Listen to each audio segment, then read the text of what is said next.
বিগলিত করে চোখের পানি ছেড়ে চোখটাকে বন্ধ করে এমন ভাবে দুরূদ শরীফ পড়বেন, মনে মনে ভাববেন যেন আপনি রসুলের রওজার সামনে দাঁড়াইয়া দুরূদ পড়তেছেন।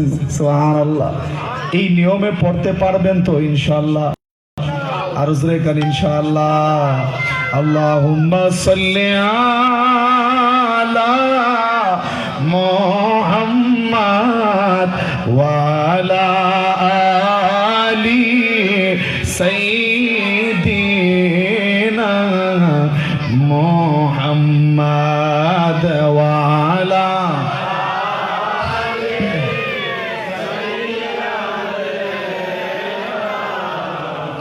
লা ইলাহা ইল্লাল্লাহ লা ইলাহা লা ইলাহা ইল্লাল্লাহ লা ইলাহা লা ইলাহা ইল্লাল্লাহ মুহাম্মাদুর রাসূলুল্লাহ সাল্লাল্লাহু আলাইহি ওয়াসাল্লাম। আম্মা বাদ। অধ্যকার 360 আউলিয়ার অন্যতম হযরত সৈয়দ শাহ নাসিরউদ্দিন আল মাদানী রহমতুল্লাহ আলাইহির 12তম অধস্তন পুরুষ হযরত সৈয়দ শাহ আব্দুল ফজ্জাল প্রকাশ চামারি সাহেব বেনিশান রহমতুল্লাহ আলাইহির সুযোগ্য নাতি হযরত সৈয়দ শাহ মিনহাজুল আবদাল আহসান রহমতুল্লাহ আলাইহির ভক্তবৃন্দের উদ্যোগে আয়োজিত শাহজাদপুর গ্রামবাসীর পক্ষ হইতে 5ম বার্ষিক ঐতিহাসিক সুন্নি মহাসম্মেলনের পরম শ্রদ্ধাভাজন সম্মানিত সভাপতি মহোদয় আওলাদে রাসূল সাল্লাল্লাহু আলাইহি ওয়াসাল্লাম পীরজাদা পীর সৈয়দ তানভীর আহসান তুহিন সাহেব মাদ্দাজিল্লাহুল আলী ঐতিহ্যবাহী খামদুরা হাবেলী দরবার শরীফ। আজকের মাহফিলের পরম শ্রদ্ধাভাজন সম্মানিত সহসভাপতি বৃন্দ, আজকের মাহফিলের বিশেষ অতিথি প্রধান বক্তা সহ আরো যারা মঞ্চে উপবিষ্ট আছেন সকলের নাম বলে সময় কভার করতে পারবো না, বেয়াদবি মাফ করবেন। তো সামনে যারা বসে আছেন সকলের প্রতি আমার আন্তরিক মোবারকবাদ এবং আবারও সালাম। আসসালামু আলাইকুম ওয়া রাহমাতুল্লাহ। প্রিয় ভাইরা আমার, আমাকে প্রথমেই আমাদের সবাইকে শুকর আদায় করতে হবে যে এরকম সুন্দর একটা মজলিসে আল্লাহ তাআলা আমাদেরকে বসার সুযোগ দান করেছেন। আমরা খুশি না বেজার? আমাদেরকে শ্রেষ্ঠ জাতি হিসাবে আল্লাহ সৃষ্টি করেছেন, শ্রেষ্ঠ নবীর উম্মত হিসাবে সৃষ্টি করেছেন, যিনি সমস্ত নবীগণের নবী, নাবিউল আম্বিয়া। সুবহানাল্লাহ। ওই যে আমরা আগে আমার দাদার মুখে বাবার মুখে শুনতাম, নবী তুমি নবিউল আম্বিয়া জাহান্নামের গেইটে নবী কইলাইতাম না, কষ্ট হইতাছে, থাকিবেন দাঁড়াইয়া গো নবী থাকিবেন দাঁড়াইয়া ও তার উম্মত যদি যায় দুজখে গো তারে নিবেন তরাইয়া গো নবী নবী তুমি নবিউল আম্বিয়া। মারহাবা কোন? ওই নবীর উম্মত আমরা, শ্রেষ্ঠ নবীর উম্মত। এখন যিনি সমস্ত নবীগণের নবী, ওনার উম্মত আমরা, তাইলে জাতিতেও শ্রেষ্ঠ, নবীও পাইলাম শ্রেষ্ঠ। আবার এই শ্রেষ্ঠত্বকে ধরে রাখার জন্য আল্লাহ তাআলা একখানা সংবিধান আমাদেরকে দান করলেন যে তোমরা যেহেতু জাতিতেও শ্রেষ্ঠ, নবীও পাইলা শ্রেষ্ঠ, এখন কোন পথে চললে, কোন রুলস গুলা ফলো করে চললে তোমরা এই শ্রেষ্ঠত্বকে ধরে রাখতে পারবা, সেজন্য মহান রব্বুল আলামিন আমাদের উপর দয়া করে একখানা কিতাব দিয়েছেন সংবিধান স্বরূপ, মহাগ্রন্থ। মহাগ্রন্থ এই কোরআন।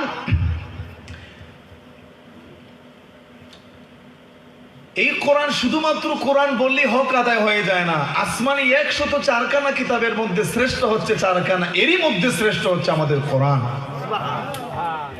এতগুলা শ্রেষ্ঠ নিয়ামত আল্লাহ আমাদেরকে দান করলেন, শুকর আদায় করার দরকার আছে কিনা নাই? আরেকবার অন্তর থেকে কালিমাতুশ শুকর আদায় করছি, জুড়ে বলি আলহামদুলিল্লাহ। প্রিয় ভাইরা আমার, আমাকে হুজুর কেবলা খান বিষয় দিয়েছেন যে আহলে বায়াত সম্পর্কে কিছু আলোচনা করার জন্যে।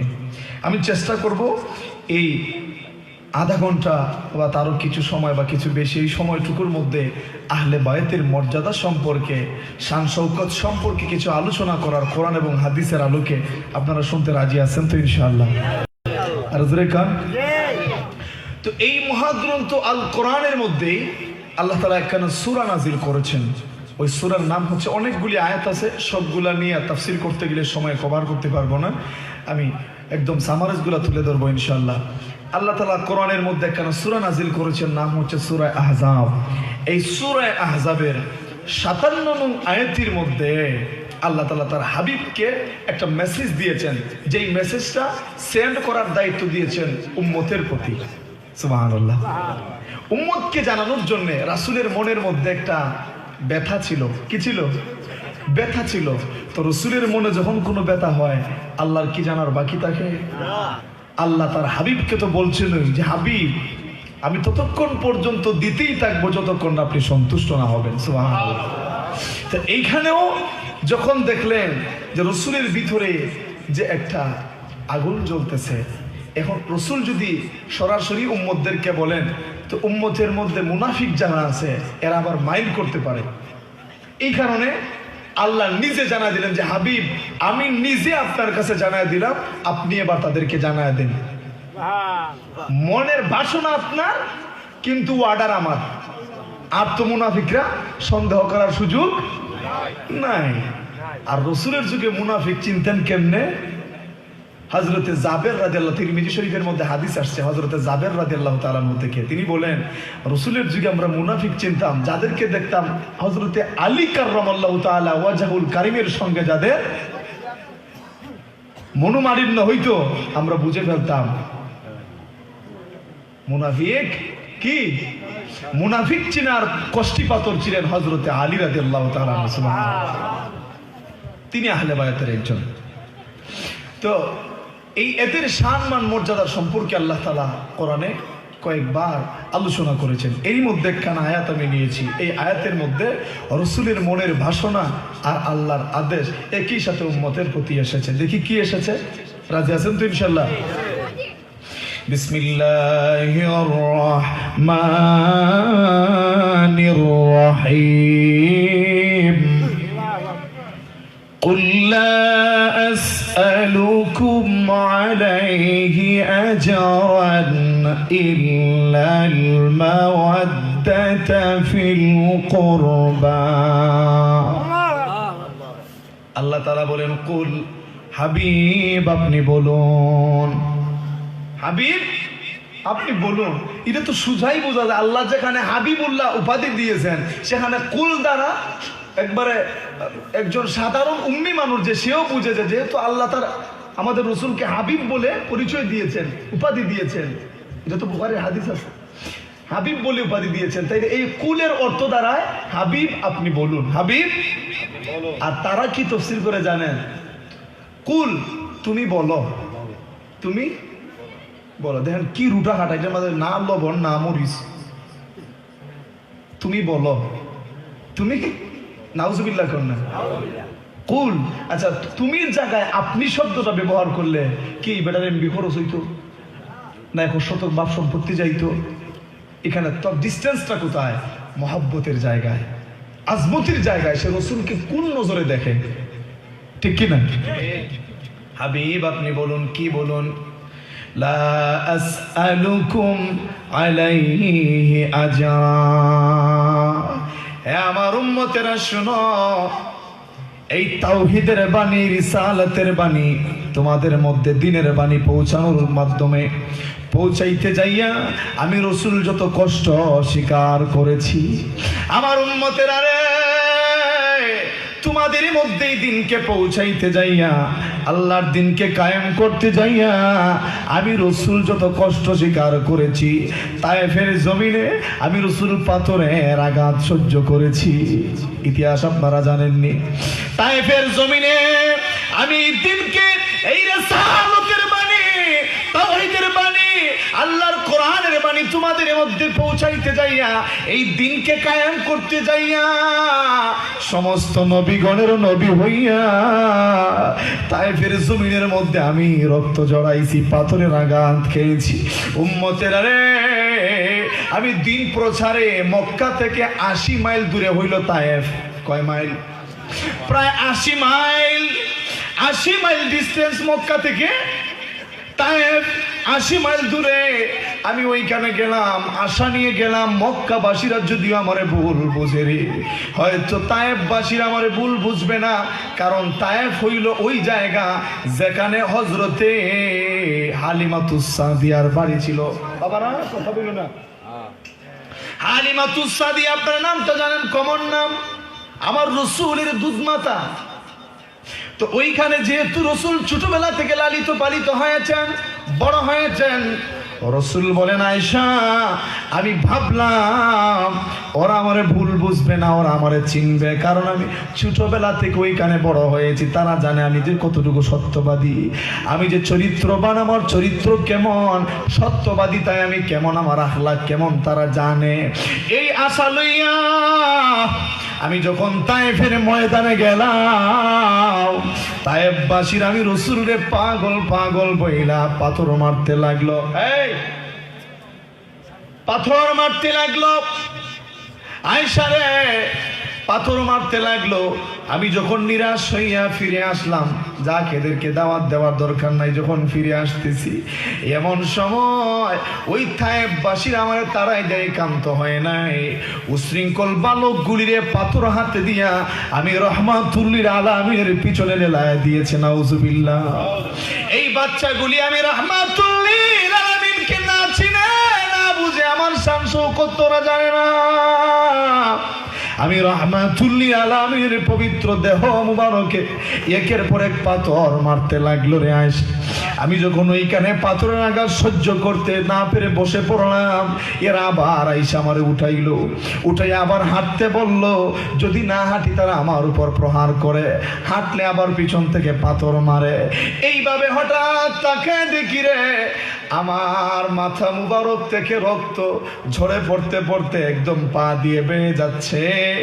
শুধু তাই নয়, আমার রাসূলের পবিত্র জুতা মুবারক, নালাইন মুবারক পর্যন্ত পায়ের সঙ্গে এভাবে চাপ লেগে গেছে, চোট লেগে গেছে রক্ত মুবারকে।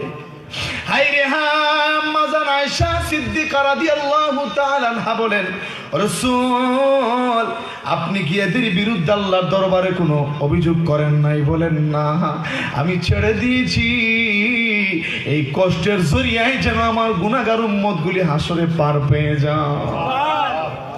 তায়েফের জমিনে, হে আমার উম্মত, তায়েফের জমিনে দিনকে তোমাদের মধ্যে পৌঁছাইতে যে আমি রক্ত জড়াইছি। উহুদের জমিনও আমি রাসূল দান দান মুবারক শহীদ করেছি। দান দান শহীদ করল আপনার উহুদের জমিনে, নবী গো চিনিল না বেঈমানে, চিনিল না বেঈমানে, রাসূল চিনিল না শয়তানে, নবী গো চিনিল না দুশমনে। দান দান শহীদ করল আপনার, দান দান শহীদ করল আপনার উহুদের ময়দানে, নবী গো চিনিল না। ইসলামেরই প্রচারেতে গেলেন নবী তায়েফেতে, ইসলামেরই প্রচারেতে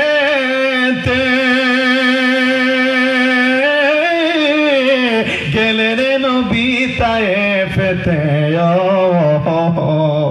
না বুঝিয়া মারল পাথর, না চিনিয়া মারল পাথর নুরানি বদনে, নবী গো চিনিল না বেঈমানে, চিনিল না বেঈমানে, রাসূল চিনিল না দুশমনে, নবী গো চিনিল না বেঈমানে, নবী গো। প্রিয় ভাইরা আমার, রাসূল বলেন উম্মতেরা রে, শুধু তায়েফ নয়, উহুদের জমিনেও যারা উমরাতে গেছেন, হজে গেছেন, দেখছেন এখনো একটা জায়গা মার্ক করে রাখছে, যেখানে উহুদের ময়দানে আমার রাসূল যখন দান মোবারক শহীদ করে অবশ্যই যখন বসে পড়লেন, প্রচন্ড ব্যথা সহ্য করতে না পেরে যখন বসে পড়লেন, হযরতে জিবরাইল আলাইহিস সালাম যেই জায়গাতে আমার রাসূলরে কুলে বসাইছিলেন, সুবহানাল্লাহ, ওই জায়গাটা এখনো কিন্তু মার্ক করা আছে। গত পরশুদিন আমার এক বন্ধু উমরা কইরা আইসা আমারে দেখাইছে, দোস্ত এই যে দেখো জায়গাটা যেখানে জিবরাইল আলাইহিস সালাম আমার রাসূলের কাছে আইসা বলছিলেন, হাবিব আল্লাহর পক্ষ থেকে ঘোষণা আসছে, নির্দেশনা আসছে, শুধু আপনি অনুমতি দিবেন আর এই কাফের মুশরিক সবগুলিরে দুই পাহাড়ের চিপায় চাপা দিয়ে মেরে ফেলবো। হাবিব শুধু অনুমতি দেন। রাসূল অনুমতি দেন না। এখান থেকে আমাদের শিক্ষা, আমরা তো ওই নবীর উম্মত, আমরাও ধৈর্য ধরব। দিনের কাজ করতে গিয়ে, এই তরিকতের কাজ করতে গিয়ে অনেকে অনেক কিছু বলবে, আমাদের ধৈর্য ধরতে হবে, না হাত তুলতে হবে, ধৈর্য ধরতে হবে। ধৈর্যশীলদের সাথে কে আছেন? ইন্নাল্লাহা মা'আস সাবিরিন। প্রিয় ভাইরা আমার, এবার রাসূল বলেন, এই উহুদের ময়দানে আমি যে দান মুবারক শহীদ করেছি রে উম্মত, এর বিনিময়ে আমি তোমাদের কাছে কোনো কিছু চাই না। শুধুমাত্র উহুদ আর তায়েফ নয়, কিতাব প্রমাণ করে আমার রাসূল জীবনে সবচেয়ে কষ্টের কান্না কোন দিন কেঁদেছিলেন জানেননি? সবচেয়ে কষ্টের দিন ছিল, সবচেয়ে কষ্টের রজনী ছিল, সবচেয়ে কষ্টের মুহূর্ত ছিল আমার রাসূলের হিজরতের সময়। কোন সময়? মক্কা ছেড়ে যখন রাসূল মদিনায় যান, ওই সময় কাফের মুশরিক বেঈমানরা যখন আমার রাসূলকে পৃথিবী থেকে বিদায় করে দেওয়ার ষড়যন্ত্র করলো, কিন্তু রাসূলের সঙ্গে স্বয়ং কে আছেন? আল্লাহ আছেন। মক্কাবাসীরা রাসূলকে চিনতে পারে নাই, কদর করতে পারে নাই। অনেকে চিনছে, কিন্তু তাদের বংশের মান মর্যাদা চলে যাবে বিদায় ইসলাম কবুল করে নাই, রাসূলকে বুকে টেনে নিতে পারে নাই। এই কারণে আমার আল্লাহ মূলত রাসূল হিজরত করণ লাগতো না। আল্লাহ যার সঙ্গে আছেন হিজরতের প্রয়োজন নাই। এখানে আল্লাহ মক্কার কাফিরদেরকে শিক্ষা দিতে পারতেন। একটু আগে তো বললাম, জিবরাইল যেখানে আইসা বলছেন রাসূল শুধুমাত্র অনুমতি দেন, ঠিক কি না? এখানে রাসূলকে আবার মারবো কেন? কিন্তু কেন হিজরত করাইলেন? হাবিব, মক্কাবাসীরা যেহেতু আপনাকে কদর করতে পারে নাই, তাইলে মদিনায় যান, তারা আপনার জন্য অধীর আগ্রহে আছে, অধীর আগ্রহে আছে। আপনি মদিনায় যান, এখানের মানুষ আপনাকে সম্মান দেয় নাই, আপনি যান মদিনায়, যেয়ে দেখেন এরা আপনার এক নজর দেখার জন্য চোখের পানি জড়াইতেছে আপনার জন্য। এদের ঘর বাড়ি পরিষ্কার কইরা অপেক্ষা করতেছে, রাস্তায় দাঁড়াইয়া স্লোগান দিত আর আপনারা গ্রহণ করতো, সুবহানাল্লাহ, রিসিভ করার জন্য, রিসিপশনের জন্য দাঁড়াইয়া অপেক্ষা করতেছে। আপনি যান, ওইখানের মানুষ আপনার কদর বুঝবে, যান। এই কারণে এখনো যারা হজে উমরায় গেছেন, মদিনার মানুষের ব্যবহার তো দেখছেন, মদিনার অবস্থা তো দেখছেন, আরে হৃদয় জুড়ায়া যায়। প্রিয় ভাইরা আমার, হিজরতের রাতে লম্বা ঘটনা, যা সামারাইজটা বলবো, যেটা আমার প্রয়োজন এটা। হিজরতের রাতে আমার নবী আল্লাহর হুকুম যখন পাইলেন, কানায় কাবার গিলাফের মধ্যে ধরে কান্দেন, কাবারে তুমি তো আমার জন্মভূমির মধ্যে অবস্থিত, চোখটা খুললেই তোমার প্রতি আমার নজর আসতো। কাবারে মনের মধ্যে যখন কষ্ট পাইতাম, বাবারা কথা কইও না, মনের মধ্যে যখন কষ্ট পাইতাম, কোনো বেদনা যখন মনের মধ্যে থাকতো রে, জাগতো রে, মনের মধ্যে কোনো কষ্ট পাইলে তুমি কাবারে চুমো খাইলে চইলা যাইতো, সুবহানাল্লাহ। এরে কাবা, কাবারে, ওরে কাবা, আমি পৃথিবীতে আগমনের মুহূর্ত থেকে এই পর্যন্ত তোমার সঙ্গে আমার কত স্মৃতি বিজড়িত, কত নবীগণের ছোঁয়া তুমি পেয়েছ, কত পয়গম্বরের সোহবত তুমি পেয়েছ। ওরে কাবা, আমারও ইচ্ছা ছিল জীবনটা তোমার মধ্যেই কাটায় দিব, পারলাম না রে কাবা। এই কাফের আমি রাসূলকে চিনল না রে কাবা। আজকে বিদায় দাও, তোমারে ছেড়ে মদিনায় চলে যাচ্ছি রে কাবা। মন মানে না, তবে আমার আশা যদি আল্লাহ কবুল করে আবারও তোমার দায়িত্ব আমার হাতে আসবে, আবারও আসবে আল্লাহ যদি কবুল করেন। ওই দিন আশিকে রাসূলরা ব্যাখ্যা করেন, হায় রে হায়, ওই দিন রাসূল এত কান্না করেছিলেন, কাবাকে ছেড়ে যাইতে চাচ্ছেন না। জিব্রাইল বারবার বলতেছেন, হাবিব সময় কম, আপনি চলে যান চলে যান, কিন্তু আল্লাহর হাবিব কাবাকে ছাড়তেছেন না। এই কাবার অনেক ইতিহাস ঐতিহ্য আছে কিনা নাই, এগুলো এখন বলার সময় নাই, নয়তো বলতাম, বুঝতে পারতেন কাবার যে কি মান মর্যাদা। এই কাবারে ছেড়ে রাসূল যাইতে চাইতেছেন না, কাঁদতেছেন, এমন কান্দা কাঁদছেন। একটু পরেই কান্নার পরিমাণটা, কান্নার ওজনটা আপনাদেরকে শোনাইব, তাইলেই বুঝতে পারবেন হিজরতের রাতে আমার রাসূল কত কষ্ট পেয়েছিলেন। সুবহানাল্লাহ। প্রিয় ভাইরা আমার, আশিকে রাসূলগণ বলেন, মুফাসসিরিনে কেরামদের মধ্যে কেউ কেউ বলেন, ওই দিন রাসূল যখন কাবাকে জড়ায় ধরে কাঁদতেছেন, ওই দিন শুধু আমার রাসূল কান্দেন নাই রে, ওই দিন কানায় কাবাও আমার রাসূলের বিদায় বেলা কাঁদছিল। কেউ কেউ বলতে পারে কাবা তো একটা ঘর, এটা আবার কাঁদবে কেমনে? আর এটা ঘর, এটা এতগুলা পয়গাম্বরের সোহবত পাওয়ার পরও যদি কাঁদতে পারে না, তাইলে উস্তুনে হান্নানায় কাঁদলো কেমনে? হ্যাঁ, উস্তুনে হান্নানা একটা খেজুর গাছের নাম, যাকে ধরে খুতবা দিতেন রাসূল আকরাম রে, যাকে ধরে খুতবা দিতেন নাম বলুন। উস্তুনে হান্নানা একটা খেজুর গাছের নাম, যাকে ধরে খুতবা দিতেন হুজুরে আকরাম, যাকে ধরে খুতবা দিতেন রাসূলে আকরাম। একদিন নবীর বিরহে কাঁদিতে রহে, একদিন নবীর বিরহে গাছটি কাঁদিতে রহে। হতবাক হইলেন সকল সাহাবায়ে কেরাম, হতবাক হইলেন সকল। রহমতে আলম নবী নূরে মুজাসসাম, রহমতে আলম নবী নূরে মুজাসসাম। সাহাবীরা আতর বানায় গাম, সাহাবীরা আতর বানায় গাম, বলুন সাহাবারা আতর বানায়। চিনো মানো জানো কেমন আমার নবীজি, যাহার পাগল চন্দ্র সূর্য তারকারা জি রে, যাহার পাগল চন্দ্র সূর্য জি। তোমরা চিনো মানো জানো আমার কেমন নবীজি, যাহার পাগল চন্দ্র সূর্য তারকারা জি।